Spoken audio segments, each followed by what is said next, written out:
In the dry heartland of Rupa sub-county, Moroto district, a proposed mining deal is dividing opinions.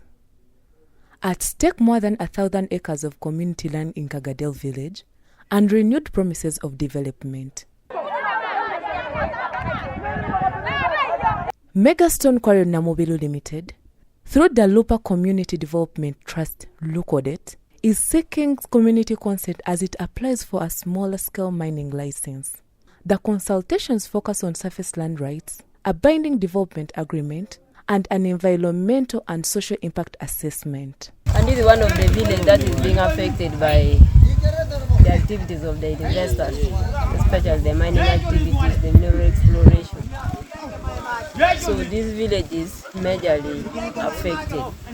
So today we are here for community engagement to seek consent from the community if they can allow mega industry to take its activities on this area of the village. So that is why we are here. But as a community person, a community representative, as my office represents the community, there are issues that are supposed to be considered for the community. One is you find part of the community, we have the local artisanal miners that they are carrying the activities in this specific area that the investor is invested in. So we are worried, where will these local artisans go? Because this is the main source of their livelihood. This is the source where they survive. So where will they go? Yet when you look at all the areas investors have taken on, we have Sunbird within, we have Sunbird, we have other investors. So where will our own local people go? The skepticism is rooted in history. Past investors John Magal Company, Sunbird Resources Limited, and Sunbird Mining Group all prayed to uplift the community. But residents say the promises never come true. For example, John Magal promised 20 university scholarships for girls every year. Sunbird Resources pledged 68 billion shillings for community projects, including a healthy facility. We are not giving the land to the investor. We all know that the minerals belong to the government, and the other thing on the earth belongs to the people. And the people are the same citizens of Uganda. But because of the investment of this country and the economy of this country, the investors have a right to do what? To take the minerals. But in my stake, I speak about Rupa sub-county. Most of the land of Rupa sub-county have been taken by the investors. As we speak now, there is no place for our people to go. There is no land. Despite the fact that they are vulnerable, they are poor, they don't have an option to go anywhere. This is the land that they have, and it's the only land they have, where they are surviving with their people and with their livestock. And this is the land that they get they produce from food to eat. So for me as a leader, I am not happy. There is no way we are going to take our people. Our people will continue being here. Joseph Otita, the LT3 chairperson of Rupa sub-county, wants future deals to be realistic and honest. He questions why investors need all the land when minerals are found only in parts of it.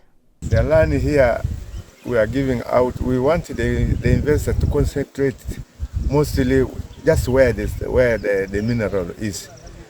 The 1,000 something acres that the investor is talking about, there is no mineral in those acres. There are only a few acres where the mineral is. And you see, just near that hill, the hill where the meeting is taking place, that is the only place we can access water. Really a borehole and get water. And all around this area, you can never drill anywhere here and get water apart from that very borehole.